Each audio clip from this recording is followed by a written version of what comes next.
এটি স্থল নিম্নচাপে পরিণত হয়ে গেছে। এটা বাংলাদেশের উপরে অবস্থান করছে এই মুহূর্তে। পরবর্তীতে এটা আরও দুর্বল হয়ে বৃষ্টি দিয়ে উত্তর পূর্ব দিকে অগ্রসর হয়ে আগামীকাল নাগাদ এটা হয়তো বাংলাদেশ থেকে এটা আরও উত্তর পূর্ব দিকে আসামের দিকে চলে যাবে এভাবে। ফলে এটার প্রভাবে আজকে ঢাকায় যে গুড়ি গুড়ি বৃষ্টি হচ্ছে, আবার একটু ভারী বৃষ্টি হচ্ছে, এরকম দমকা বাতাস হচ্ছে, এরকম সারা দেশেই দেখা যাবে যে এই ধরনের বৃষ্টিপাত হবে। এই বৃষ্টিপাত জড়িয়ে এটা ক্রমান্বয়ে আরও দুর্বল হবে এবং এক পর্যায়ে এটা গুরুত্বহীন হয়ে পড়বে আমাদের দেশ থেকে আউট হয়ে গিয়ে। যে বৃষ্টির প্রভাব এটা আজকেই বেশি থাকবে, কালকে আরো একটু কমে আসবে, পরশু দিন থেকে হয়তো দেখবেন যে রৌদ্র উঠে গেছে। কালকেও কোনো কোনো জায়গায় বিকাল থেকে দেখা যাবে যে আবহাওয়া একদম মোটামুটি ফেয়ার হয়ে যাচ্ছে।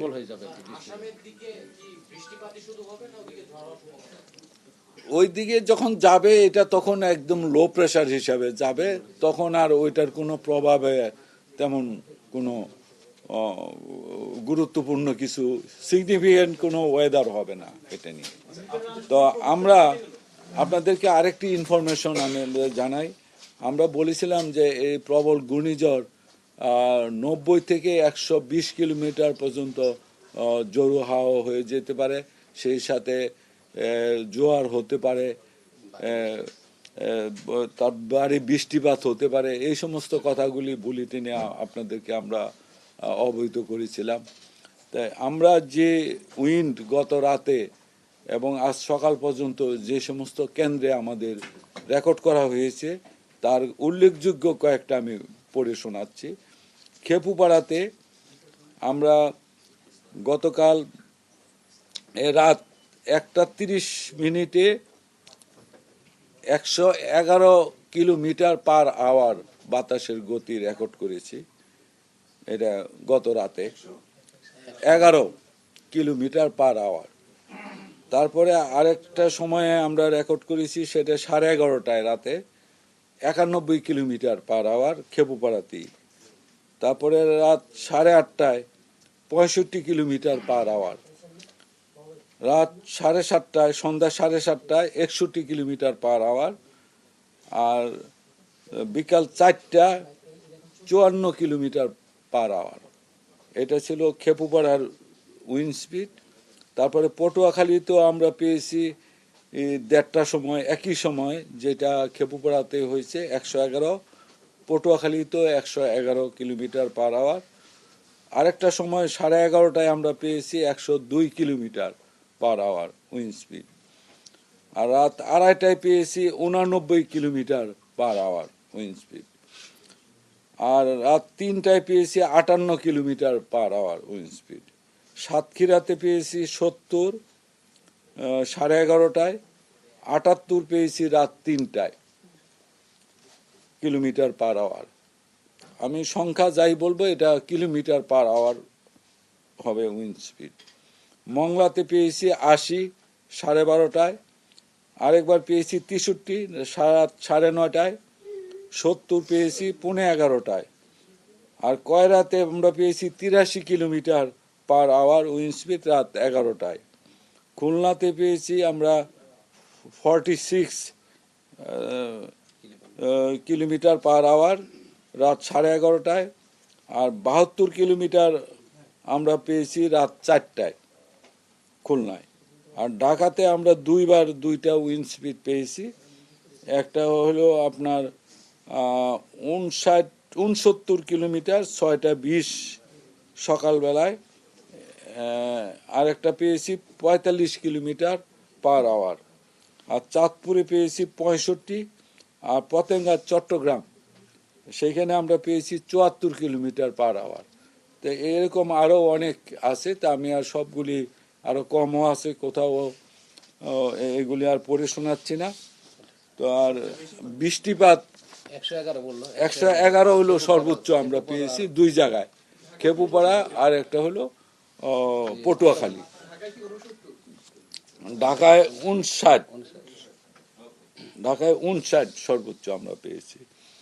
আর আমরা যে ভারী বৃষ্টিপাতের কথা বলেছি বিভিন্ন জায়গায়, তা আমরা মূলত বৃষ্টিটা কালকে বিকাল থেকে শুরু হয়েছে বিভিন্ন জায়গায়, উপকূলীয় এলাকায়। ঢাকায় শুরু হয়েছে রাত থেকে। তো আমরা ঢাকায় পেয়েছি মোট 35 মিলিমিটার এই রাতে, এই সকাল পর্যন্ত। এগুলি হলো ভোর পর্যন্ত। তারপরে আরো কিছু হয়েছে, এগুলি পরবর্তীতে আমরা রেকর্ড করব। না, 203 রেকর্ড করা হয়েছে চট্টগ্রামে, সর্বোচ্চ বৃষ্টিপাত 203। আর কুতুবদিয়ায় 125 মিলিমিটার, এগুলি সব মিলিমিটারে। তো এরকম বৃষ্টিপাত সারা দেশে হয়েছে। খুলনাতে 65, মংলাতে 66, সাতক্ষীরায় 93, যশোরে 53, চুয়াডাঙ্গায় 18, কুমারখালী 16, বরিশালে 41, পটুয়াখালী 72, খেপুপাড়ায় 58, ভোলাতে 41। তো আরও এরকম পুরা দেশেই বৃষ্টিপাত হয়েছে। শুধুমাত্র রংপুর বিভাগে কয়েকটা জায়গা বাদ আছে। রংপুরেও হয়েছে, রাজারহাটে 25 এরকম বৃষ্টিপাত। তো আজকে আরও সারাদিন বৃষ্টিপাত হয়তো বিভিন্ন জায়গায় বিক্ষিপ্তভাবে হবে এবং বাতাসও হবে। তো একটা বিষয় ছিল, পাহাড় ধসের ঘটনা আছে কিনা বা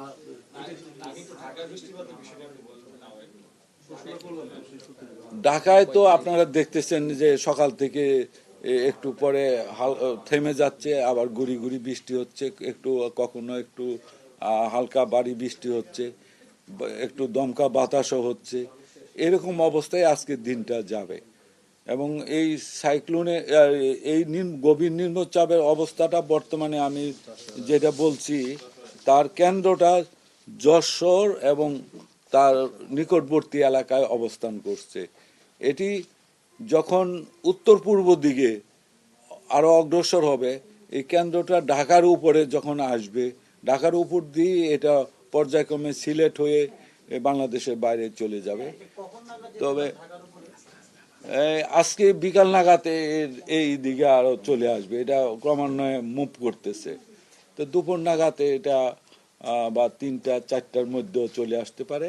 ঢাকায় যখন এই কেন্দ্রটা আসবে তখন বৃষ্টিপাতের পরিমাণটা এবং বাতাসের দমকা বাতাস আর একটু বাড়বে।